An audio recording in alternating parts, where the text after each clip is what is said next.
All right, YouTube. Still trying to recover from that 100-ounce bar I bought, but I did manage to scrape together a few ounces. So if you're interested, I'll show it to you.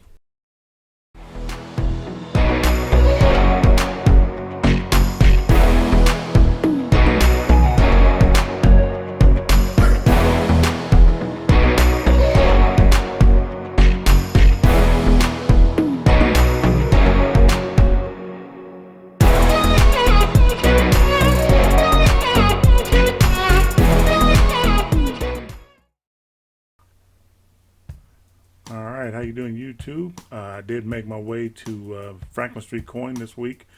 Made a purchase and talked to Phil a little bit, and I'll share some of that conversation that we had with you guys. Also went to Main Street Coin as well, but they were pretty busy in there. They had a guy in there making a pretty high-end purchase, so I didn't think it was appropriate to film at the time. I don't think they would have minded too much, but I didn't want to film that. I didn't think that was a good idea at the time. So, but I did buy some silver, and I'll share with you guys what I bought from Main Street Coin. And we're coming up on 10,000 subscribers. And as you guys know, if you follow the community post that I put up, that I'm going to be doing a 10,000 subscriber giveaway. And so stay tuned for that. Watch the videos, because in upcoming videos, I'll tell you guys exactly how you can get in on that giveaway. And so without any further ado, let's get on with this video. All right, so I didn't make that big of a purchase this time. I did want to get some more silver dollars here, some Morgans and some peace dollars that he had there. So look through there. Some of them were pretty cool. Some of them were pretty all right. A lot of this silver that Phil gets in, he gets from collectors, stackers, and they just bring their stack in there, and he just buys it as is. So it's a good idea to thumb through it, which I love to do.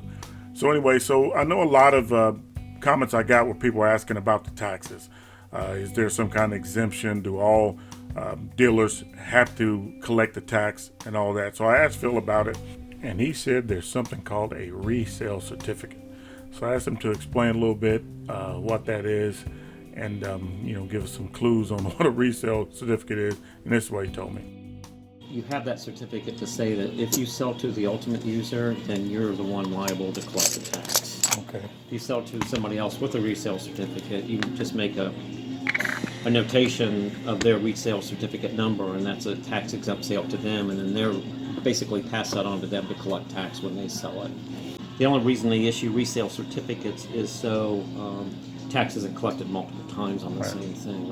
Ultimately, the one that sells to the ultimate user, which is the consumer, outside of, if they don't have a resale exemption or resale certificate, they're liable to pay the tax, and then that tax gets collected and sent to the state. But yeah, the dealers don't keep the tax. It's like paying tax on gasoline or anything else that's taxable. The store collects it and sends it into the state on a monthly basis. So if you go to a coin show, the individual dealers there, per each sale, is responsible. If it's a tax state, they're responsible for collecting tax in that state. So. Okay, so what you're saying is they wouldn't, if you have a booth, if you go to a coin show and you have a booth, you are responsible for collecting taxes. So, I mean, whether you do or you don't, you are responsible for doing it. Yeah, it falls on the seller. Right. Yes.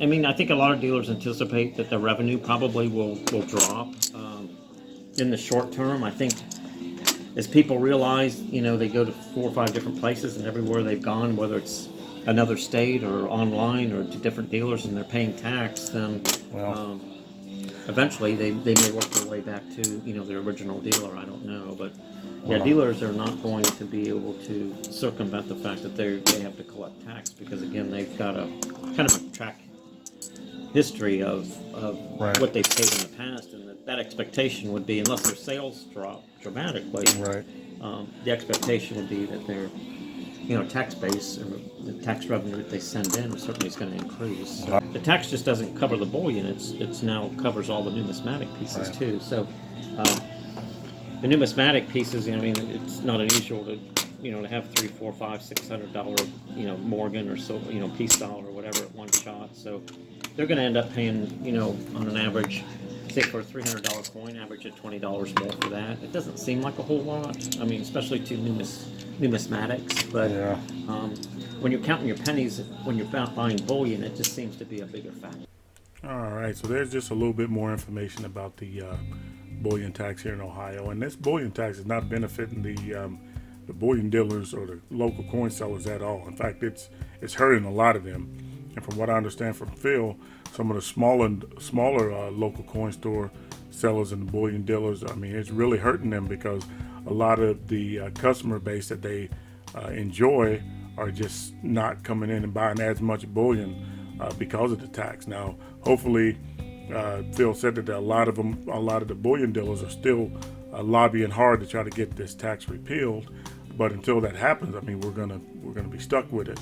And I think in the short term, it's probably going to hurt some of the bullion dealers, some of the smaller bullion dealers. But I think it's like anything else. It's like the gas prices. I remember when I was growing up, everybody was like, if gasoline ever goes to $1 a gallon, then they'll never drive again. Well, we've surpassed that, and not only are people still driving, they're driving more.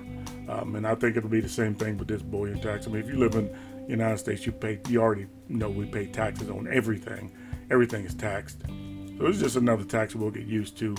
But anyway, I'm going to keep on buying bullion. I'm not going to buy any more online as long as there's a 7% Ohio tax on bullion. I won't buy any more online bullion. I just as soon stick to my local coin sellers. That way I don't have to worry about adding into my per unit cost with shipping and that kind of stuff, because these large purchases that I've been making in the past, I think I'm going to trim them down a little bit so I don't get hit with that big initial tax on large purchases. But we're going to adjust. We're going to make it work. But there's one more thing I want to, one more question that I asked, because I got a lot of comments in the last couple videos that I posted where people were asking what would be, as a new seller, a new stacker, what would be the best bullion to start with? I mean, how would they start with the with stacking? So I posed that question to Phil, and this is what he told me. At the top of the list is probably the American Silver Eagle. That's got two things going for it. One, it's backed by the U.S. Mint, so weight purity is guaranteed by the U.S. Mint. And second of all, it does have a dollar face value. It is considered a U.S. dollar, so that's going to cost the most premium in terms of spending money to get an ounce of silver. However, it's also recognized worldwide. Mm-hmm. But so are Engelhard bars and Johnson Matthey bars, mm-hmm. and a lot of the other higher production refineries mm-hmm. around the world. So I would say if you're just starting out, I would probably buy 90% silver, get a taste for that, mm-hmm. start accumulating that, and then as you see the bars and rounds come in, that's fun to do because there's so many different designs out there that gives you a chance to accumulate silver, and you're not paying a huge premium. But dollar for dollar, I still think in most places that you're going to get your best value in terms of the amount of silver that you actually accumulate per dollar is probably best at buying the 90%. If it's priced correctly. All right, so these are the latest additions to my stack. I got $10 face, or actually $10 in the 90% silver dollars here, and I got two 10-ounce bars. Still trying to recover from almost $2,000 I spent for a 100-ounce bar from JM Bullion, basically Provident Metals is where I bought it from, but they're JM Bullion now. But these are just some piece. I'll just add them to the stack. I mean, I'm going to stack silver every week. That's just the way my budget is. Had to adjust it a little bit because of the taxes. Phil's going to charge me taxes. Everywhere you go, you're going to get charged taxes unless you buy from a private seller. Somebody that just has some silver that they want to sell. If you're a business, if you buy from a business in Ohio, they're going to charge you taxes. Well, at least they're supposed to charge you taxes. Now, it's up to them whether they do it or not. Some of them probably won't, especially when you go to your coin shows and stuff like that, which I will definitely appreciate if that happens. But, taxes are something that's serious, as we know.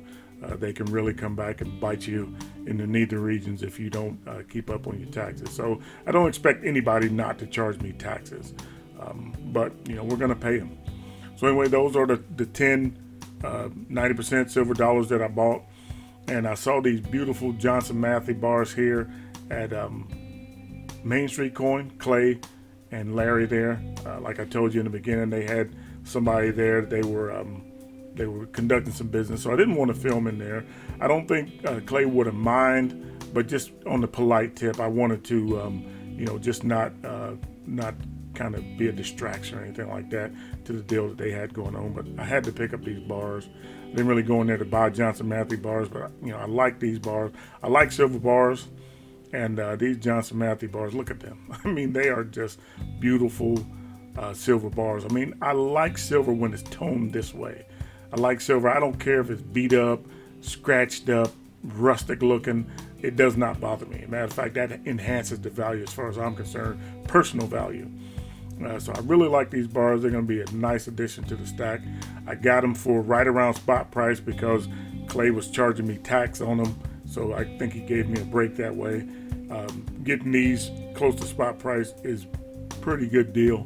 So I was glad to get those. But anyway, we're going to keep on doing what we're doing. If you guys like what you see here, I'm going back down to Main Street Coin, and we're going to buy some more silver. I'm going to film it this time. So if you guys like what you see, go ahead and subscribe. Hit that thumbs up, and, let's just keep this silver train moving. Appreciate you guys stopping by. Keep stacking. Peace.